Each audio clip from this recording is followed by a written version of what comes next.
Bolanle Ninalowo gbajúgbajà òǹṣeré sinimá Yorùbá àti tẹlẹ́yìnbó ni ó dẹ̀ ń ṣe dáadáa láwùjọ Nollywood lórílẹ̀‐èdè Nàìjíríà.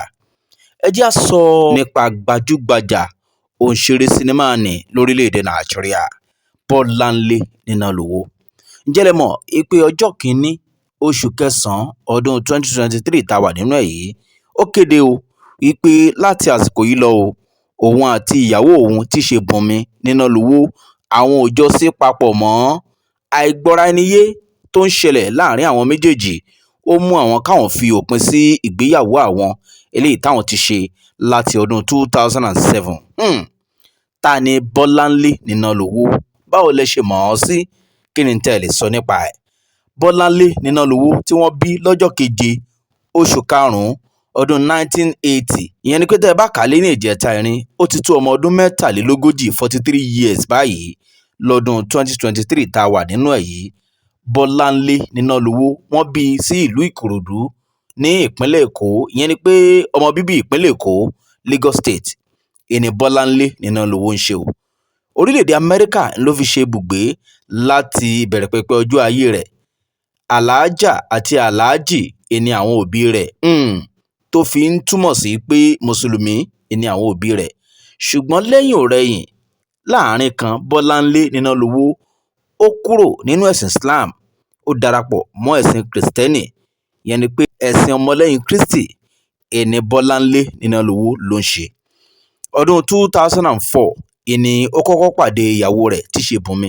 Orílẹ̀-èdè Nàìjíríà ló ti pàdé rẹ̀ tí ó dẹ̀ mú lọ sí orílẹ̀-èdè Amẹ́ríkà. Lẹ́yìn ọ̀rẹyìn ni wọ́n wá ṣe ìgbéyàwó lọ́dún 2007.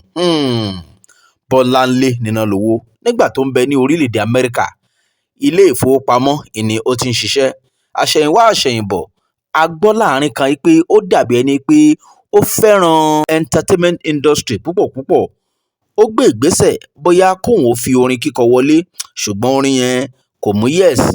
Ó bá pa orin tì ló bá darí wálé sí orílẹ̀-èdè Nàìjíríà àtòun àti ìyàwó rẹ̀ Bùnmi Ninalowo tó sì ń ṣe dáadáa. Lẹ́yìn yẹn la gbọ́ pé ó darapọ̀ mọ́ àwọn tí wọ́n ń ṣe eré sinimá lórílẹ̀-èdè Nàìjíríà, ìyẹn Nollywood ní orílẹ̀-èdè Nàìjíríà. Ó dẹ̀ ń ṣe dáadáa. Makanaki ni àwọn tiẹ̀ tún ń pè é. Bolanle Ninalowo nígbà tó dé orílẹ̀-èdè Nàìjíríà ó ṣiṣẹ́ láàrin ìgbà kan ní ilé ìfowópamọ́ Guaranty Trust Bank, ìyẹn GTB tó ń bẹ ní orílẹ̀-èdè Nàìjíríà. Bolanle Ninalowo ó ṣe ìgbéyàwó pẹ̀lú ìyàwó rẹ̀ lọ́dún 2007 gẹ́gẹ́ bá a ṣe sọ. Wọ́n bí ọmọbìnrin kan àti ọmọkùnrin kan. Ọmọ méjì náà ló ń bẹ láàrin àwọn méjèèjì. Bolanle Ninalowo ó rẹwà, ó ga, ó rí fìrì gbọ̀n, ọkùnrin dúró tán síbẹ̀. Bẹ́ẹ̀ náà ni ìyàwó rẹ̀ Bùnmi Ninalowo, òun náà arẹwà ọmọbìnrin ni. Nígbà tó di ọdún 2017, àìgbọ́ra-ẹni-yé kan ṣẹlẹ̀ láàrin àwọn méjèèjì, níbi tí a ti rí kà, tá a ti rí gbọ́, tá a ti rí mọ̀ pé wọ́n kọra wọn sílẹ̀.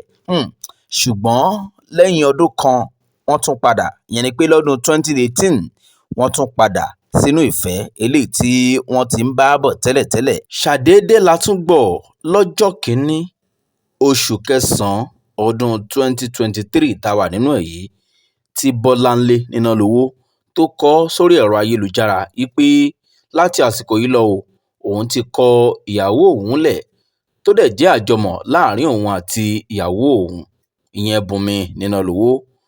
Àwọn ọmọ àwọn tí ṣe ọkùnrin àti obìnrin táwọn jọ bí fún ara wọn, àwọn yóò rí pé àwọn tọ́jú àwọn ọmọ yìí, àwọn ò ní torí àìgbọ́ra-ẹni-yé àti ìjà eléyìí tó ń bẹ láàrin àwọn méjèèjì kí àwọn dẹ̀ kó ran ọmọ àwọn.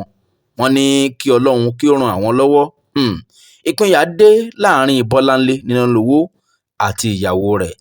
A máa gbàdúrà fún yín ni ọmọ yín wọn á ṣoríire.